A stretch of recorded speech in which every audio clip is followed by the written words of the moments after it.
రాయలసీమలో ఉన్నటువంటి వైఎస్ఆర్సిపి నాయకులందరూ రాయలసీమ మీద మొసలి కన్నీరు గారుస్తూ మీటింగులు పెట్టుకుంటూ తిరుగుతున్నారు. మదనపల్లిలో, అనంతపూర్లో, రేపు కర్నూలులో రాయలసీమ మీద అవ్యాజ్యమైన ప్రేమను కనపరుస్తున్నారు. వీళ్ళు 5 ఏళ్ల పాలనలో రాయలసీమకి ఏం చేశారు? వీళ్ళు ఎక్కడైనా కాలువలో ఒక గంప మన్ను తీశారా? 1 మీటర్ కాలువ ద్వారా కొట్టుకుపోయినటువంటి అన్నమయ్య డ్యాం వైపు కనీసం తిరిగి చూశారా? ఈరోజు రాయలసీమకి ఏదో అన్యాయం జరిగిపోయింది, రాయలసీమ లిఫ్ట్ ఆపేశారని చెప్పి అదే పాత సామెత గుర్తుకొస్తుంది, మొగుడిని కొట్టి ఏదో ఎక్కారు అన్నట్టు, మొగసాలకు ఎక్కినట్టు అని. ఆ రాయలసీమ ప్రాజెక్ట్ని చంపింది మీరు. 2021లోనే స్టే వస్తే ఆగిపోయిన ప్రాజెక్ట్ని మళ్ళీ మేము ఎట్లా ఆపుతాం నాకు అర్థం కాదు. ఆ మాట్లాడేటువంటి నాయకులకి ఇంగిత జ్ఞానం ఉందా లేదా అని నేను అడుగుతున్నా. ఆగిపోయిన ప్రాజెక్ట్ని మేము ఏ రకంగా ఆపుతాం? నేషనల్ గ్రీన్ ట్రిబ్యునల్లో వీళ్ళకి స్టే ఇచ్చినటువంటిది 4 ఏళ్ల పాటు దాని గురించి మాట్లాడకుండా ఈరోజు మళ్ళీ వచ్చి రాయలసీమ లిఫ్ట్కి ఆగిపోయింది దానికి ఏంటి తెలంగాణ సభలో రేవంత్ రెడ్డి చెప్పాడు. రేవంత్ రెడ్డి చెప్తే తర్వాత మీ పార్టీనో లేక మీ అలయన్స్ పార్టీనో ఉన్నటువంటి టీఆర్ఎస్, ఇప్పుడు కొత్త బీఆర్ఎస్లో ఉన్నటువంటి హరీష్ రావు అదే సభలో చెప్పాడు కదా ఆపింది మేము అని. అంటే మీరిద్దరు కూడబలుక్కుని ఆపినటువంటిది విషయం బయటకు వచ్చింది అనేది ఏమన్నా కంగారు పడి బట్టగాల్చి ముఖాన్ని వేసేటువంటి ప్రయత్నం చేస్తున్నారా? ఆపింది నేనే అని చెప్పేసి హరీష్ రావు అదే సభలో చెప్పాడు. మీకు రాజకీయ గురువు కదా కేసీఆర్. మీరు ఆపినటువంటి ప్రాజెక్ట్ని, మీరు అనుమతులు తెచ్చుకోలేకపోయినటువంటి ప్రాజెక్ట్ కాదు. మీ వారసత్వం ఏంటి? రాజశేఖర రెడ్డి గారు అడిగారు, మిగిలిన జలాల్లో అసలు వాటానే అందరినీ లాంటి ప్రాజెక్టులకే ఆయన రాసిచ్చిపోతే నువ్వేం రాసావు? రాయలసీమ లిఫ్ట్ ఇరిగేషన్ మీద నీ చీఫ్ సెక్రటరీ, నీ ఈఎన్సీ ఏమని పిటిషన్ వేశారు? ఇది అసలు ఇరిగేషన్ ప్రాజెక్టే కాదు, మేము కేవలం స్టడీ చేస్తున్నాము. మీరేసి సంతకాలు పెట్టినటువంటి అఫిడవిట్లు ఉన్నాయి, మేము ప్రాజెక్టు కట్టడం లేదు, ఇక్కడ ఓన్లీ టెస్టింగ్ చేసుకోవడానికి తవ్వుతున్నామని చెప్పారు మీరు. ఆ అఫిడవిట్లు వాస్తవం కాదా? అవి మర్చిపోయి ప్రజలకు ఇవేవి తెలియదని చెప్పి మళ్ళీ మోసం చేసేదానికి మీరెప్పుడూ కూడా రాయలసీమ పేరుని రాజకీయం కోసమే వాడుకున్నారు. మీ తండ్రి గారి టైంలో రాయలసీమ పేరుతో యాత్రలు చేశారు. ఆ రోజు నందమూరి తారక రామారావు నిజమైన రాయలసీమ పట్ల ప్రేమ చూపించినటువంటి వ్యక్తి. గాలేరు నగరి, తెలుగు గంగ, హంద్రి నీవా ఈ 3 ప్రాజెక్టులు తెలుగుదేశం ప్రభుత్వంలో ఆ రోజు నందమూరి తారక రామారావు గారి బ్రెయిన్ చైల్డ్లో పుట్టినటువంటి ప్రాజెక్టులు. 70 సంవత్సరాలు కాంగ్రెస్ పార్టీ వారసులని చెప్పుకున్న మీరు రాయలసీమకి ఏం చేశారు ఆ రోజు? ఈరోజు రాయలసీమ బతుకుతోంది అంటే గాలేరు నగరి, హంద్రి నీవా, తెలుగు గంగ వల్లే కాదని అడుగుతున్నా. దాంట్లో మీ కాంట్రిబ్యూషన్ ఏంటి? పోనీ మీ జగన్మోహన్ రెడ్డి గారు ఈ 3 ప్రాజెక్టుల్లో ఏం చేశాడని అక్కడ అడుగుతున్నా. వీళ్ళకి రాయలసీమ మీద అంత ప్రేమ ఉంటే ఎంత ఖర్చు పెట్టారు చర్చకు రండి మీరు. హంద్రి నీవా 1 సంవత్సరంలోనే 3,700 కోట్ల రూపాయలను ఖర్చు పెట్టాం. ఒకే సంవత్సరంలో శాంక్షన్, ఒకే సంవత్సరంలో టెండర్ పిలవడం, ఒకే సంవత్సరంలోనే వర్క్స్ కంప్లీట్ చేయడం చరిత్రలో ఎప్పుడన్నా జరిగిందా? అది చంద్రబాబు నాయుడు గారికి రాయలసీమ మీద ఉన్నటువంటి ప్రేమ. మళ్ళీ 2,000 కోట్ల రూపాయల పైన ఖర్చు పెడుతున్నాం ఇప్పుడు. ఇది కాక నేను చెప్తున్న 5 ఏళ్లలో శాసనసభలో మీరు రాయలసీమ పేరుని పలకడానికి మీరు సాహసించలేకపోయారు. ఇవాళ మేము ధైర్యంగా చెప్తున్నాం, రాయలసీమలో ఇదే శాసనసభలో రాయలసీమ హార్టికల్చర్ హబ్ పెడతాం 40,000 కోట్ల రూపాయలతో అని చెప్పగలిగినటువంటి దమ్ము ఈరోజు చంద్రబాబు నాయుడు గారి ప్రభుత్వానికి ఉందని చెప్తున్నాం. ఏం మొహం పెట్టుకుని ప్రజల ముందుకు వస్తారు? హంద్రి నీవాని మేము 1 సంవత్సరంలో పూర్తి చేసినందుక, రాయలసీమ ప్రాజెక్టులకి 40,000 కోట్లు ఖర్చు పెట్టబోతున్నందుక, 1 రూపాయి ఖర్చు పెట్టినటువంటి మీరు మొసలు కన్నీరు గారిస్తే ప్రజలు నమ్ముతారనుకుంటున్నారా? సిగ్గుపడాలయా. ఎస్, కొంత పని చేస్తే మాట్లాడొచ్చు. మేము చెప్తాం, రాజశేఖర రెడ్డి వచ్చాడు, ఎంతో కొంతైనా మేము చేసినటువంటి హంద్రి నీవాని ఆయన కంటిన్యూ చేసే ప్రయత్నం చేశాడు, గాలేరు నగర్ని కంటిన్యూ చేసి. నువ్వేం చేసావు? నందమూరి తారక రామారావు ప్రారంభిస్తే చంద్రబాబు నాయుడు మొదలు పెడితే మీరు కంటిన్యూ చేశారు. రాజశేఖర రెడ్డి నువ్వు అది కూడా చేయలేదే. చరిత్రలో నీకు ప్లేస్ కూడా ఉండదు. మరి నువ్వు వచ్చి రాయలసీమ పేరు మీద పెడతా ఉన్నావు. ఇంకా ఏదో రాయలసీమలో కొత్త పేరు పెట్టుకున్నాం మేము, కొత్త ప్రాజెక్టు. మరి ముచ్చుమర్రికి దీనికి తేడా ఏముంది? ముచ్చుమర్రి ఆల్రెడీ మేము కట్టాం కదా, దానికి ఎటువంటి అబ్జెక్షన్ లేవు. ఈరోజు ముచ్చుమర్రి బ్రహ్మాండంగా పనిచేస్తూ ఉంది కదా. కేవలం వివాదాల్లోకి నెట్టే దానికోసమే మీరిద్దరూ ఇక్కడ మీరు అక్కడ మీ రాజకీయ గురువు గారు కలిపి చేసినటువంటి కుట్రలో భాగంగానే తప్ప రాయలసీమ మీద మీకు ప్రేమ లేదు.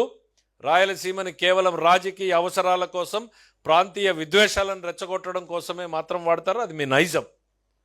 కులం, మతం, ప్రాంతం అనేటువంటివి మీ రాజకీయ పునాదులు. దాని మీదనే తప్ప మీకు వేరే ఆలోచన ఎక్కడా కూడా లేదు. ఎక్కడా కూడా 5 ఏళ్లలో మీరు రాయలసీమ మీద స్టే విధిస్తే నువ్వు వెకేట్ చేయడానికి ఏం చేశారు? ఒక్కరోజు కూడా మీరు ప్రయత్నం చేయలేదే. అదే మేము వస్తే ఏం చేశాం?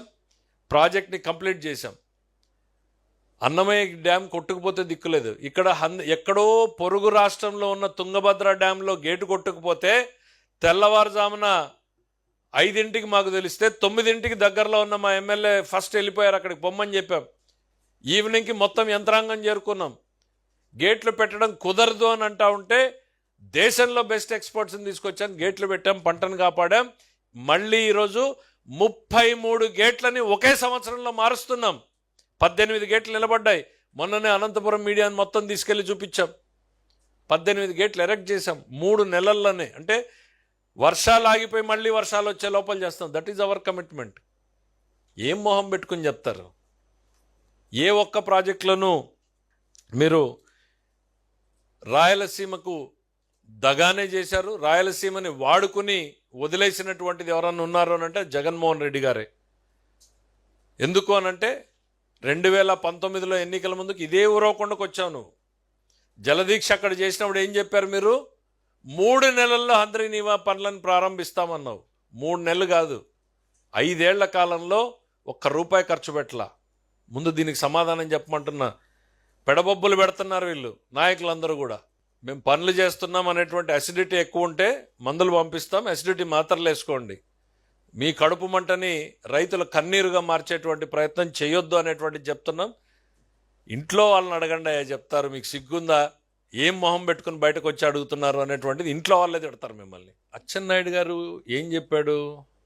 బొత్స సత్యనారాయణ గారు చెప్పిన మాటల్ని ఆయన రిపీట్ చేశాడు. ఆయన ఏమీ చెప్పలేదు కదా. బొత్స సత్యనారాయణ గారు ఆ రోజు మంత్రివర్గంలో ఉండి మంత్రివర్గంలో ఆయన చెప్పినటువంటి మాటల్ని చెప్పాడు.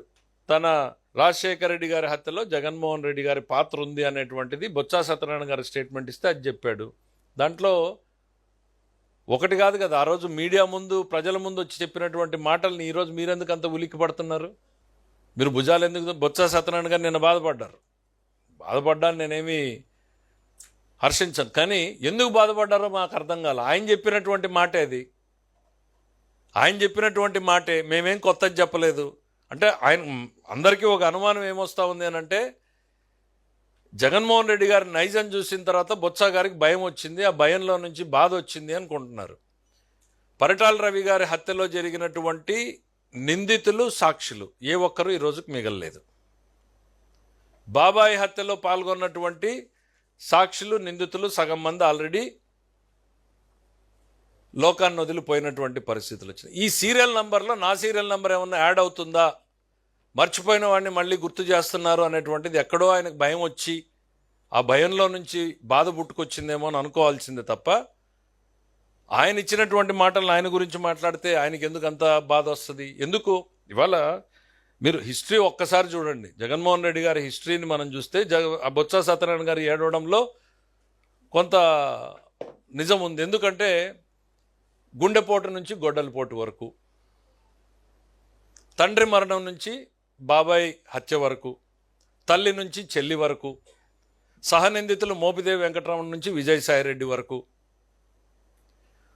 మన డాక్టర్ సుధాకర్ రావు దగ్గర నుంచి మన సుబ్రహ్మణ్యం వరకు, ఎక్కడ చూసినా కూడా మీ నైజం ఏంది అనేది కళ్ళ ముందు కనపడతా ఉంటే బాధపడక ఏం చేస్తాడు ఆయన బొత్స సత్యనారాయణ గారు? నీ నైజం ఏంది అనేటువంటిది రాష్ట్ర ప్రజలు కళ్ళ ముందు కనపడతానే ఉంది. తెల్లవారుజామున 6:15 ముందే గొడ్డలిపోటుతో బాబాయ్ చనిపోయాడని తెలిస్తే గుండెపోటు అని చెప్పి మన టీవీలో ప్రచారం చేసి 5 నిమిషాల్లో చేరుకోగలిగినటువంటి మీరు 12 గంటలు సుదీర్ఘంగా ప్రయాణం చేసి మీరు చేరుకున్నారు అని అంటే బాబాయ్ మీద ప్రేమ ఉన్నట్ట? ఆ ఉన్నటువంటి సాక్ష్యాధారాలన్నీ తొలగిపోయే వరకు అక్కడికి చేరుకోకూడదనేటువంటి ఆలోచన ఉన్నట్ట? ఇంకా మీ హిస్టరీ లేకపోతే ఈయన గురించి ఇన్సిడెంట్లు చెప్తా ఉంటే ఆయన ప్రత్యర్థుల మీద జరిగినటువంటి దాడులు, రాజకీయ ప్రత్యర్థులు, ఎందుకు నిన్న మాట్లాడిన అచ్చెన్నాయుడు గారు ఎగ్జాంపుల్ తీసుకోండి. పాపం ఆయన సర్జరీ చేయించుకుంటే 700 కిలోమీటర్లు ప్యాంటు మళ్ళీ సర్జరీ అయిన పాయింట్లో కుట్లూడిపోయి మళ్ళీ రక్తం వస్తే కూడా కనీసం కనికరం లేకుండా 700 కిలోమీటర్లు బొలిరో జీపుల్లో తిప్పి తీసుకొచ్చారే. ఒక ఎంపీగా ఉన్నటువంటి వ్యక్తిని మీరు హింసించారే. న్యాయస్థానాల్ని మీరు నిన్ననే కామెంట్ చేసిందే, జడ్జిలు తిట్టిన రోజే మేము చర్యలు తీసుకుని ఈ పరిస్థితి వచ్చేది కాదు అనేటువంటిది. ఎలక్షన్ కమిషనర్ని రాష్ట్రంలో లేకుండా పక్క రాష్ట్రంలోకి పోయే పరిస్థితులను కల్పించావే. ఈ జగన్మోహన్ రెడ్డి గారి నైజమేంది అనేది కళ్ళ ముందు కనపడతా ఉంటే బొత్స సత్యనారాయణ గారు బాధపడక భయపడక ఏం చేస్తారు? మేం కాదు, ఆ రోజు గవర్నమెంట్లో ఉన్నది ఆయన. గవర్నమెంట్లో ఉన్నటువంటి ఆయన బొత్స సత్యనారాయణ గారు ఆ మాట చెప్పాడు. ఇంకా చెప్పాలి, ఆ రోజున్న కిరణ్ కుమార్ రెడ్డి గారు ఒకటి చెప్పాడు, పరిటాల రవి హత్య కేసులో జగన్మోహన్ రెడ్డిని కాపాడడానికి నేను 60 రోజులు కష్టపడ్డాను అన్నాడు. కష్టపడ్డాడు అంటే దాని అర్థం ఏంటి? ఇప్పుడు లేనటువంటి వ్యక్తిని ఎవరినో కాపాడేటువంటి ప్రయత్నం లేదు కదా, చేయలేరు కదా. దాంతో సంబంధం లేని ఎల్లైనో పుల్లయ్య కోసమో కాపాడేదానికోసం 60 రోజులు కష్టపడక్కర్లేదు కదా. మరి కిరణ్ కుమార్ రెడ్డి గారు చెప్పాలి ఏం కష్టపడ్డాడు. మా అచ్చన్న గారు ఏమీ మాట్లాడలే, అందరూ చెప్పినటువంటి మాటల్ని గుర్తు చేశాడు. రోసయ్య గారు ఇట్లన్నారు, ఆ రోజు జరిగిన సంఘటనలు ఇవి, బొత్స సత్యనారాయణ గారు ఇదన్నారు. నేనేం చెప్తున్నాను, ఇవాళ చరిత్రలో జరిగినటువంటివన్నీ ఒక్కసారి గుర్తు చేస్తున్నాం తప్ప అభూత కల్పనలు మేమేం కొత్త కల్పించి చెప్పడం లేదు కదా జగన్మోహన్ రెడ్డి గారి మీద. ఇవి ఏవన్నా కూడా అల్టిమేట్లీ లబ్ధిదారుడు ఆయనే. అది కోడికత్త అయినా గులకరాయి అయినా, తండ్రి మరణమైనా బాబాయ్ హత్య అయినా, అన్నింటినీ ఆయన ఒక సింపతిగా మలుచుకునేటువంటి ప్రయత్నం చేయడంలో ఆయన ఎక్స్పర్ట్. ఓ సంఘటన జరుగుతుంది, చేయించేది ఆయనే, మళ్ళా బాధితుడిగా నటించేది ఆయనే. నేను అందుకే చెప్తా ఉన్నా కదా, ఈ సమాజానికి వైసీపీ హానికరం, వైసీపీ నెవర్ అగైన్ అనేటువంటిది నేను అందుకే అంత బలంగా శాసనసభలో కూడా చెప్తా వస్తున్నాను నేను. సార్ చెప్పండి. ఏబిఎన్ గురించి సిబిఎన్ గురించి ఇంకా సరిగ్గా తెలియదని అనిపిస్తుంది నాకు. రాజకీయాల్లో సిబిఎన్ ఎట్లాంటి వ్యక్తి అనేటువంటిది ఒక్కసారి చూడండి మీరు. అభివృద్ధి సంక్షేమం అనేటువంటిది ఆయన విధానం. 40 ఏళ్ళు ఈ రాష్ట్రంలో రాజకీయం చేశాడు. నువ్వు మోసాలు, కుట్రలు, కుతంత్రాలు నీ రాజకీయం. ఏబిఎన్ ఈరోజు కొత్తగా నువ్వు బెదిరించేది ఏందయ్యా? మీ నాన్న మొదలు పెట్టాడు కదా, మీ నాన్న వల్లే కాలేదు కదా రాధాకృష్ణన్ బెదిరించడము. నీ రాజకీయ గురువు కేసీఆర్ ఇంతకన్నా 4 ఇంతలు చేశాడు కదా, నువ్వు చేసావు కదా, మళ్ళా కొత్తగా ఇంకా నువ్వేం చేస్తావు? అరే నీకు డెమోక్రసీ మీద ఏమాత్రం నమ్మకం ఉంది అనేటువంటిది ఆయన డైరెక్ట్గా నా ఛానల్ దమ్మున్న ఛానల్ అని చెప్పుకుంటాడు, ప్రజల కోసం మాట్లాడతాను అని చెప్తాడు. ఆయన అందరినీ రాస్తాడు. ఎవరిని వదిలాడు రాధాకృష్ణ గారు? చంద్రబాబు నాయుడు గారి మీద రాయలేదా? ఈ ప్రభుత్వం, ఈ గవర్నమెంట్ వచ్చిన తర్వాత మా మీద రాయలేదా? That is his duty. ఆయన క్షేత్రస్థాయిలో నుంచి మీలాగా కలం పట్టుకున్న స్థాయి నుంచి ప్రజల కోసం నిలబడినటువంటి వ్యక్తి. ఆయన నమ్మిన సిద్ధాంతాన్ని గట్టిగా చెప్పాలి, చెప్పడమే నా ధర్మం అనేటువంటి నమ్మిన వ్యక్తి. ఏబిఎన్ని బెదిరించాలనుకుంటే అది పిచ్చితనం అవుతుంది. ఎందుకనంటే మీ తండ్రి వల్ల కాలేదు, మీ రాజకీయ గురువు వల్ల కాలేదు, నీ వల్ల కాలేదు. నువ్వేదో ఇవాళ చేస్తావు అని అనుకుంటే అది భ్రమ అవుతుంది. ఇట్లాంటి ఆలోచనలు మానుకోమని చెప్తా ఉన్నా. ఎందుకు అనంటే ఎన్ని ప్రయత్నాలు చేయాలో అన్నీ చేశారు మీరు.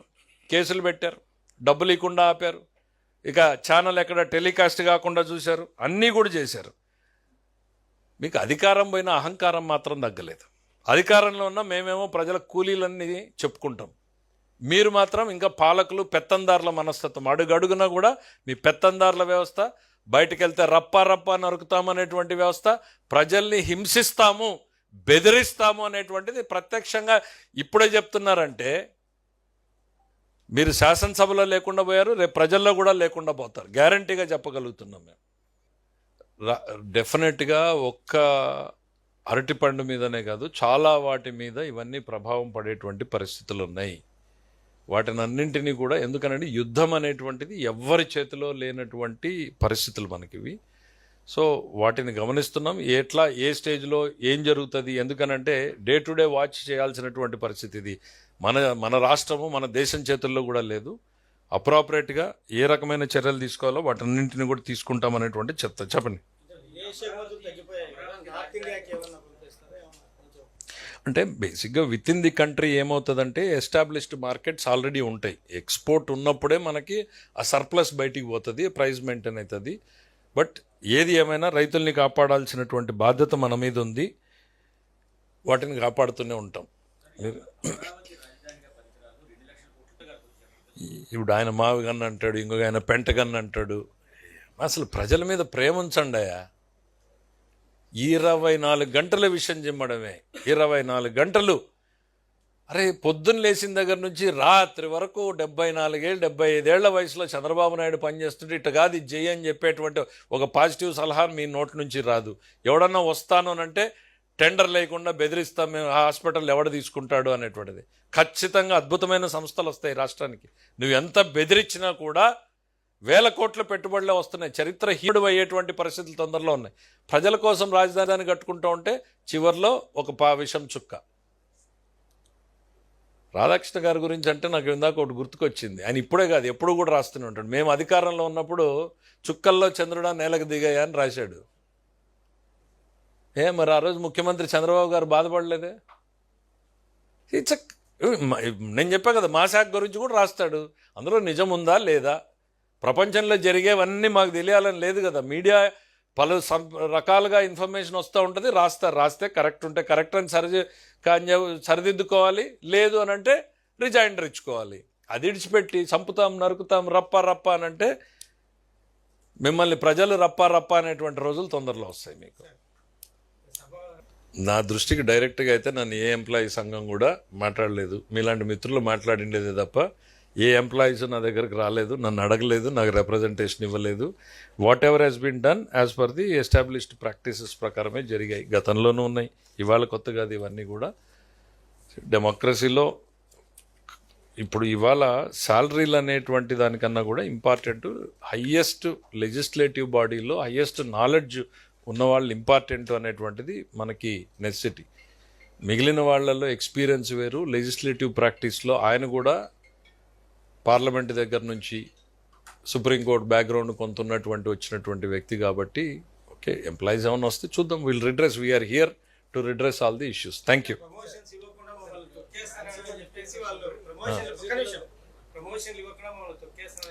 చిన్న ఇష్యూ మాట్లాడదు. వాళ్ళకి ఎవరికన్నా ఎంప్లాయీస్కి ఎవరికన్నా గ్రీవెన్స్ ఉంటే వాళ్ళు వచ్చి రిప్రజెంట్ చేస్తారు. We are here to sort out.